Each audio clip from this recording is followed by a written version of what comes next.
Bonjour à tous. Aujourd'hui, pour cette première vidéo, je vais vous parler de science, de médiation scientifique, de culture et de populisme. En effet, d'après une tribune publiée en 2018 et signée par de nombreux scientifiques, politiciens, vulgarisateurs scientifiques, la culture scientifique serait aujourd'hui en France menacée par la montée du populisme, des antiprogressistes et la propagation de fake news mettant en danger la science. Parmi les scientifiques signataires, on trouve un certain nombre de chercheurs du domaine médical ou pharmaceutique, de nombreux membres de l'Académie d'agriculture ou des chercheurs en génétique, biologie végétale ou biotechnologie, ou encore des membres du commissariat à l'énergie atomique. Mais fait intéressant pour une tribune scientifique, on y trouve également un certain nombre de personnalités du milieu de la vulgarisation scientifique ou de la zététique, avec notamment des membres de l'Observatoire zététique, de l'AFIS, de la revue Science ou Pseudosciences, ou encore des vidéastes de chaînes YouTube telles que La Tronche en Biais, Hygiène Mentale ou Balade Mentale. Alors, si cette intro a éveillé votre curiosité et que vous mourrez d'envie d'en savoir plus sur cet immense péril qui menace la science, je vous invite à regarder plus en détail cette vidéo. Réalité ou fake news, que se cache derrière cette tribune? Mais au-delà de cette question, nous nous intéresserons également plus généralement à la question des relations entre science, gouvernance et démocratie. Une vaste question que nous introduirons ici mais qui sera détaillée un peu plus dans une prochaine vidéo. Bienvenue sur Terra Ecologia, une chaîne qui parle de science, d'écologie et de questions de société.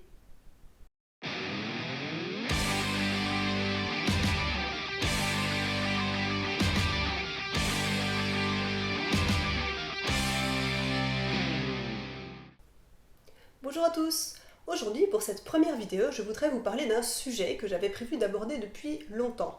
Depuis que j'ai eu l'idée de la création de cette chaîne, en fait, mais qui a pris un peu plus forme dans mon esprit récemment du fait de la publication d'une tribune publiée dans le Huffington Post et qui s'intitule « La culture scientifique est à reconquérir ». Cette tribune a été signée par un certain nombre d'éminents scientifiques, des directeurs de recherche, des prix Nobel, mais également, fait peut-être un peu plus surprenant, par un certain nombre de personnalités du milieu de la vulgarisation scientifique et de la zététique. On retrouve notamment parmi ces personnalités un certain nombre de youtubeurs ou blogueurs dont vous avez certainement déjà entendu parler si vous suivez un peu le milieu de la vulgarisation scientifique sur Internet. Ce que je trouve intéressant ici est que cette tribune aborde la question des relations entre science et société, et du rôle des scientifiques et des médiateurs scientifiques dans cette société. Et c'est précisément le sujet dont je souhaiterais débattre aujourd'hui en utilisant cette tribune comme support à la discussion. En effet, les questions que nous allons aborder font toujours aujourd'hui débat.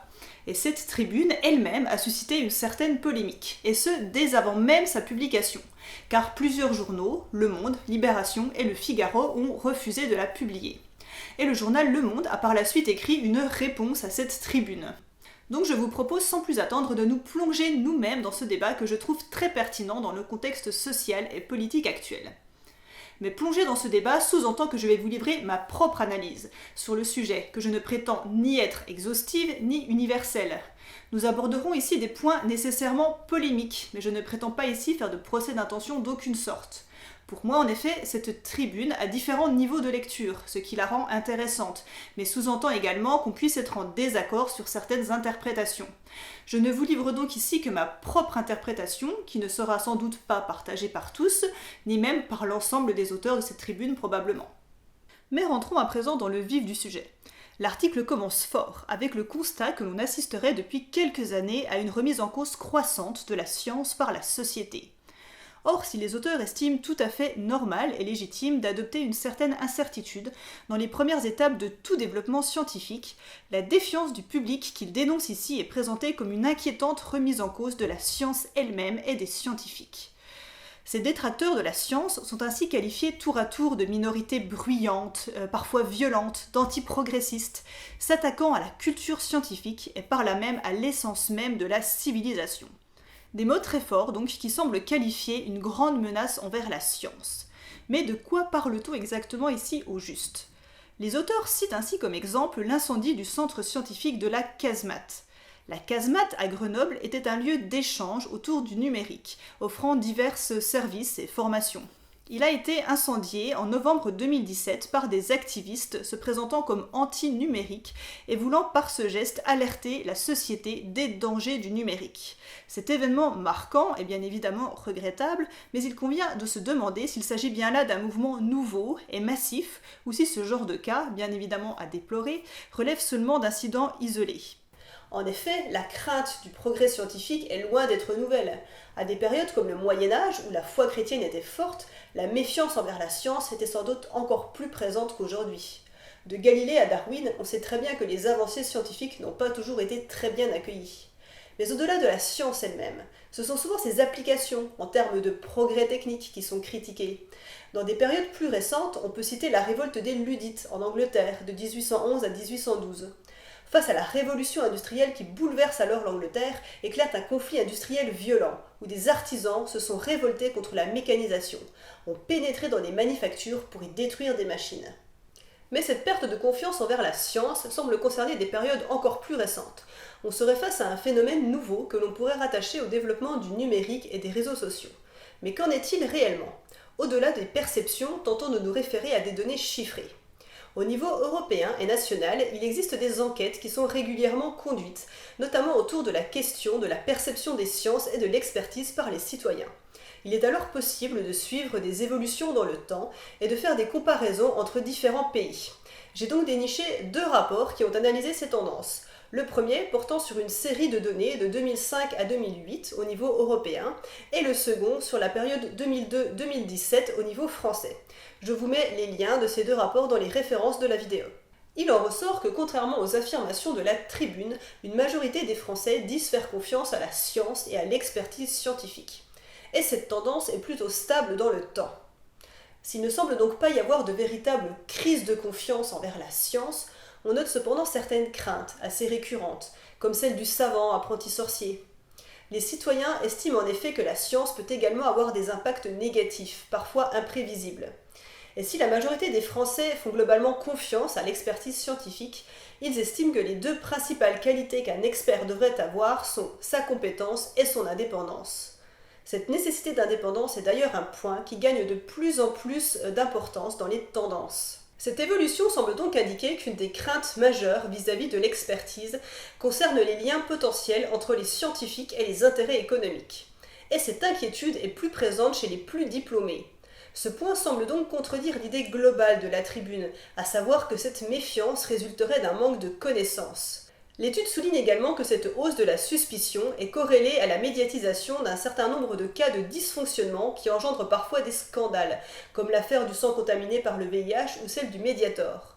Suite à ces affaires, on note une hausse des critiques envers les processus d'expertise et de décision, et plus particulièrement vis-à-vis de l'indépendance des experts.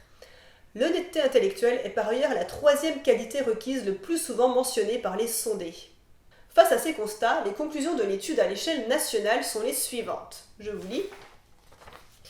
Avec ces réponses, les Français affichent leur souhait que les experts soient en mesure de résister aux pressions économiques et politiques, tout en permettant qu'un regard extérieur se porte sur le contenu de leur expertise. Par ailleurs, 92% des Français jugent utile une structure réunissant des experts scientifiques, des décideurs politiques, des industriels, des associations, des citoyens, et dont le but serait de s'occuper des situations à risque, afin d'éviter une monopolisation de l'expertise pour les seuls scientifiques. 62% des Français interrogés estiment prioritaire pour un organisme d'expertise de rendre publics ses rapports d'expertise, et 70% des Français préfèrent avoir un accès direct par rapport aux rapports d'expertise plutôt que de les réserver aux seuls médias, associations et élus. Ces rapports contestent donc selon moi le fil rouge de la Tribune, arguant un désintérêt pour les sciences et une culture scientifique en déclin qui serait donc à reconquérir. À en juger par la conclusion du rapport, la méfiance se situerait plutôt au niveau de la communication de ces résultats, qui manquerait de transparence aux yeux des sondés. Plutôt que de chercher à reconquérir la culture scientifique, il semble donc que l'effort doive davantage porter sur la manière dont nous communiquons ces résultats et impliquons la société autour des questions scientifiques. Pour résumer, si on ne peut pas parler aujourd'hui de véritable crise de confiance, des critiques envers la science et l'expertise scientifique existent quand même bel et bien aujourd'hui, mais celles-ci se dirigent davantage sur les collusions possibles entre science et industriels et sur le manque d'implication des citoyens dans le choix des applications scientifiques. Pour en revenir à l'incendie du centre scientifique de la casemate, il semble que cette attaque visait également davantage les applications de la science que la science elle-même. En effet, dans une lettre de revendication que les auteurs ont laissée, ceux-ci expriment de fortes craintes quant à la révolution numérique que nous vivons actuellement, comme en témoigne cet extrait de la lettre de revendication que les auteurs ont laissée sur place. Mais le dépassement de l'ère industrielle s'est révélé être un grossier mensonge. Des milliers de kilomètres de câbles sous la terre et sous les mers. Des data centers dans tous les coins des hémisphères. Toute une batterie de centrales nucléaires pour maintenir sous perfusion l'économie. Des produits sophistiqués à l'obsolescence accélérée. Des écrans dans tous les espaces. Des nuisances jusque dans les plis intimes de nos quotidiens. Tout repose sur l'industrie hypertrophiée, le saccage des derniers milieux non urbanisés et l'exploitation et l'élimination brutale des individus humains ou non humains. Il est donc clairement ici question de dénoncer les conséquences néfastes de nos choix politiques et technologiques et de leurs impacts sur nos modes de vie. Un peu plus loin dans cette lettre, les auteurs dénoncent également le pouvoir grandissant des GAFA et des États dans le contrôle et la surveillance de l'espace numérique. Après l'affaire Snowden, de telles craintes ne sont en effet pas totalement sans fondement. Pour moi, cet extrait traduit donc deux choses essentielles. La première, c'est que les nouvelles technologies ne sont pas forcément perçues comme des avancées par la société dans son ensemble.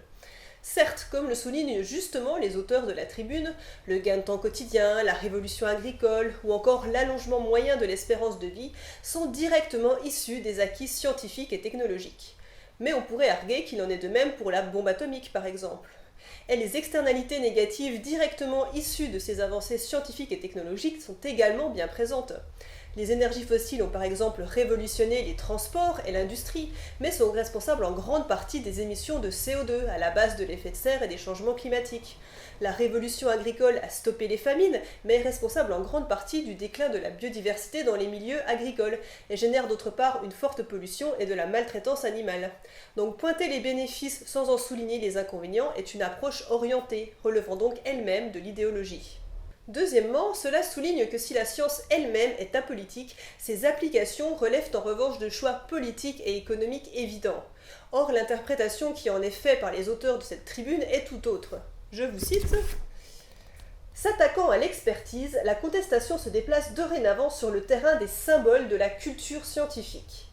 L'atteinte démocratique est totale puisqu'elle touche à l'essence même de la civilisation.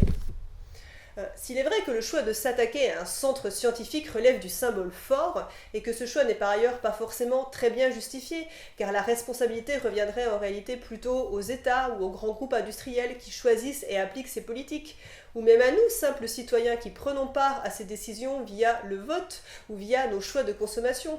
Mais le rôle du scientifique, en revanche, serait d'adopter une posture neutre, de produire des connaissances, mais c'est bien à la société de décider des applications.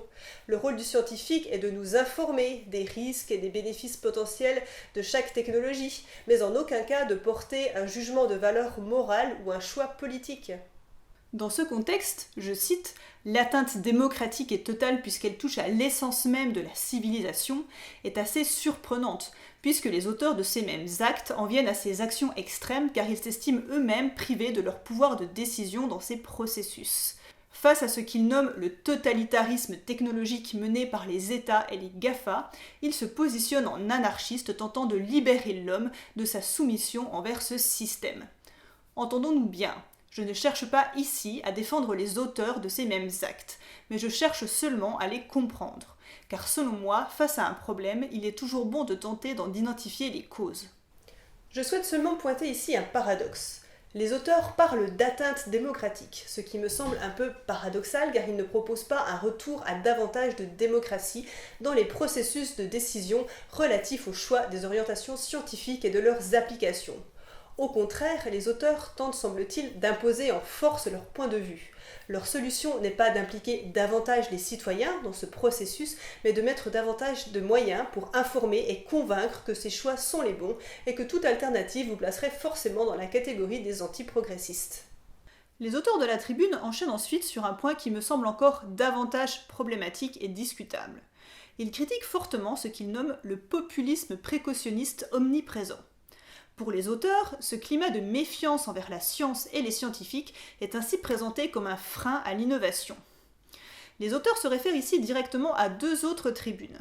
La première, signée par des académiciens dans les colonnes du Figaro en 2008, et la seconde, signée par Robert Badinter, Jean-Pierre Chevènement, Alain Juppé et Michel Rocard, publiée en 2013 dans les colonnes de Libération.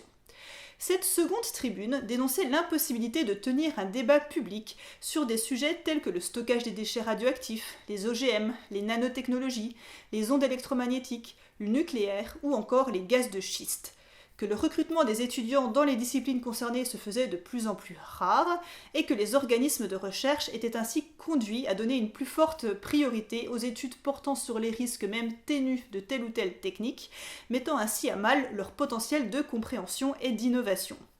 Cela mettrait la France dans une situation difficile, du fait de sa perte de compétitivité au niveau européen comme mondial. Dans ces deux tribunes, les mécanismes faisant de ce climat de méfiance un frein à l'innovation ne sont pas directement explicités, mais on y devine quand même en filigrane une critique du principe de précaution, seul mécanisme légal qui me vient en tête pouvant faire office de contrainte. Si cela n'est pas explicitement cité ici, ce principe de précaution a lui aussi souvent été critiqué dans la presse, et on lui attribue généralement les mêmes reproches. À titre d'exemple, un article publié en 2016 dans les colonnes du Figaro titrait, je vous cite, « Le principe de précaution engendre la peur et inhibe l'innovation ». On pouvait également lire dans l'article que ce principe entretient ou aggrave une méfiance pathologique envers l'innovation, désormais sommée d'apporter la preuve qu'elle est exempte de tout danger.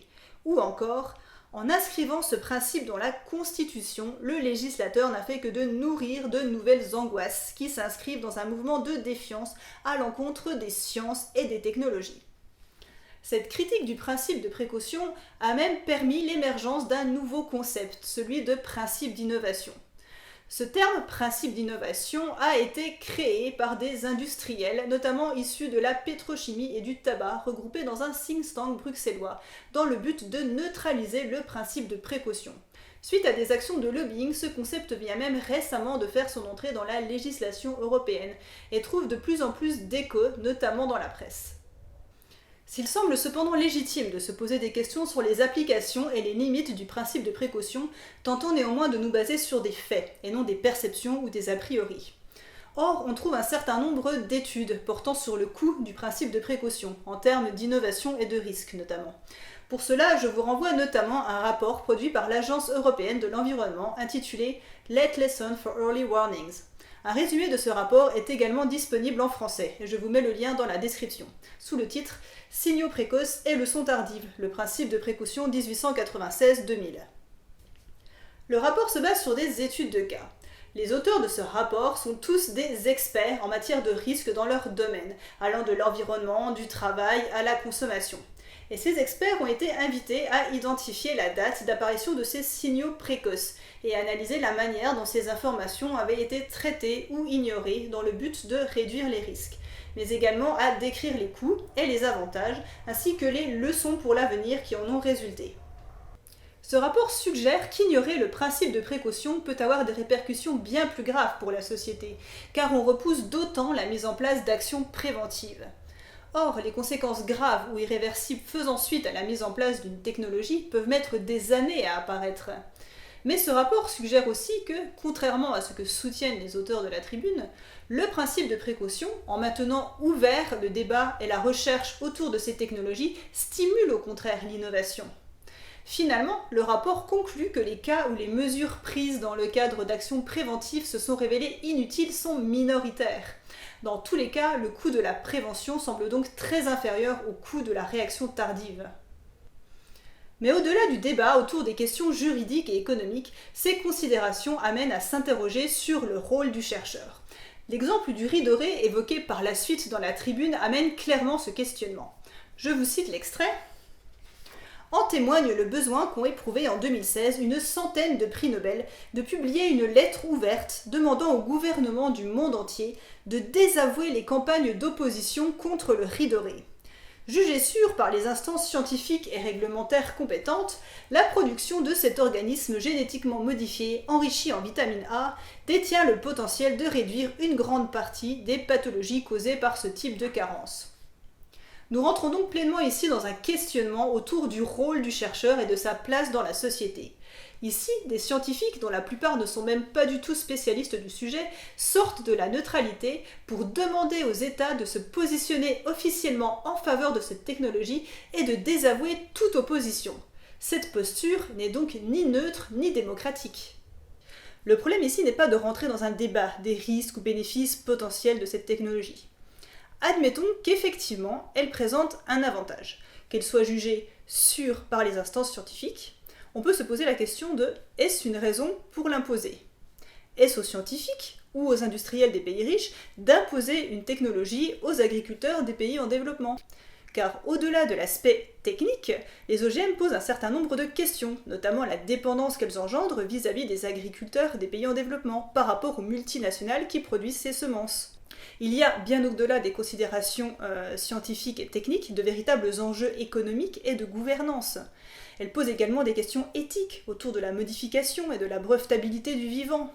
L'idée de mon propos ici n'est pas de porter un jugement moral ou quelconque sur cette technologie, mais seulement d'indiquer que ces différents aspects peuvent également et devraient également être débattus. Et surtout, elle pose la question du choix, des alternatives. Car le riz doré, même s'il pourrait présenter un certain nombre d'avantages, n'est pas, contrairement au message qui est véhiculé par cette tribune, la seule alternative. D'autres solutions, beaucoup plus simples, passent par la diversification des cultures, en favorisant en priorité les espèces locales, ce qui offre l'avantage de maintenir l'autonomie des agriculteurs tout en préservant la biodiversité locale. Le rôle des scientifiques ne devrait donc pas se résumer à une action militante en faveur de telle ou telle technologie, mais de présenter un éventail des possibles. Ce serait alors aux États concernés par ces problèmes, et aux populations, aux agriculteurs, de décider d'adopter l'une ou l'autre des alternatives possibles. Il n'est en effet pas recevable, scientifiquement, d'éviter de répondre aux nombreuses questions éthiques, économiques, sociales, environnementales autour des biotechnologies, et de se contenter d'accusations chocs, allant jusqu'à accuser Greenpeace et les autres opposants à ce type de technologie de crimes contre l'humanité, comme l'ont fait les 107 prix Nobel cités dans cette tribune. Ceux-là même qui reprochent à Greenpeace une opposition basée sur l'émotion et le dogme. D'un côté comme de l'autre, utiliser le registre de la peur pour faire passer une idée ne semble pas correspondre à l'idéal de la rigueur scientifique. Aussi, quand les auteurs affirment que priver un accès raisonné des agriculteurs aux outils de la biotechnologie moderne et aux produits phytosanitaires est susceptible de conduire à une crise sanitaire et économique grave, cette affirmation est ici purement spéculative et amenée sans aucun argument. On pourrait tout aussi bien arguer que continuer à utiliser massivement des pesticides, qui sont responsables en grande partie du déclin de la biodiversité agricole, est susceptible de conduire à une crise environnementale et économique grave. À l'heure actuelle, le problème est plutôt inverse. On est très loin de priver tout accès aux agriculteurs à l'usage de produits phytosanitaires. Entre favoriser encore davantage l'accès de ces produits ou l'interdiction totale du jour au lendemain, le gradient est évidemment très large et la solution se trouve bien évidemment dans un juste milieu. Une vision aussi binaire est un frein à tout dialogue. La suite de la tribune, par son côté hyperbolique, porte même quelque peu à sourire. Je vous cite notamment cet extrait. « Ôter de façon systématique les vaccins, les produits pharmaceutiques, les micro-ondes, les compteurs électriques, la viande rouge, les fertilisants, le gluten, les satellites météorologiques et les outils de télécommunication à l'humanité auraient certainement des effets plus négatifs que positifs et constitueraient dès lors une grave atteinte à l'esprit de la Constitution. » Cette accusation semble tellement surréaliste qu'on se demande où ils sont allés la chercher. Qu'il existe des critiques sur les vaccins, les micro-ondes, etc., certes, mais il semble qu'on est très loin de l'interdiction systématique, et la tendance serait même plutôt inverse. On vient par exemple d'augmenter le nombre de vaccins obligatoires. Pour les autres points, Même si j'ai rencontré un certain nombre d'intolérants au gluten, par exemple, je ne suis pas bien sûre qu'ils s'organisent en confédération secrète pour le faire interdire. Quant à l'existence d'un groupe d'activistes anti-satellite météo, j'avoue que s'ils existent, ils ont le mérite d'être plutôt discrets. L'article aborde ensuite le problème du traitement médiatique de l'information. Je vous cite cet extrait. Avec la révolution numérique, la dérégulation du marché de l'information est aujourd'hui encore plus forte et suppose une vigilance du système politico-médiatique. On peut voir dans cette phrase ici un message implicite préconisant une lutte active contre les fake news. Et à ce sujet, il semble en effet raisonnable de préconiser une sorte de vigilance qui devrait impliquer, selon moi, une plus forte participation des scientifiques au débat de société pour répondre à ce qui semble être des affirmations non vérifiées scientifiquement, ou pour maintenir ouverts ou animer certains débats de société. En revanche, il me semble très dangereux de laisser s'installer une forme de censure. N'oublions pas qu'un des fondements de la démocratie est la liberté d'expression.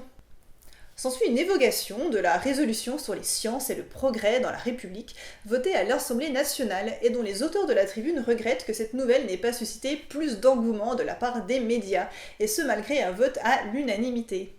Mais c'est oublié de mentionner qu'outre la faible participation au vote, ce texte a également fait l'objet de certaines critiques, notamment de la part du groupe communiste, lui reprochant d'être trop scientiste. En effet, si ce texte souligne l'importance de la prise en compte de l'expertise scientifique dans les processus de décision politique, il peut laisser planer le risque, comme l'a souligné justement M. André Chazaigne, député communiste, d'installer une expertise bureaucratique dans le but d'asseoir des prétentions de pouvoir politique et économique, et clore ainsi toute polémique. Or, comme l'a souligné justement M. Chazaigne, si les conclusions scientifiques d'une expertise peuvent être justes, elles peuvent être aussi déformées, tronquées ou insuffisantes. Elles traduisent certes un état des lieux des connaissances, mais un état des lieux des connaissances qui est partiel et transitoire. La science ne saurait pas non plus circonscrire ce qui est du domaine du juste ou du souhaitable. Et pour reprendre l'exemple cité par M. Chazaigne, un champ d'éoliennes par exemple, ou un aéroport peut très bien répondre parfaitement à toutes les considérations techniques, scientifiques, mais tout en détruisant pourtant un paysage ou en nuisant à la qualité de vie des habitants autour de cette installation.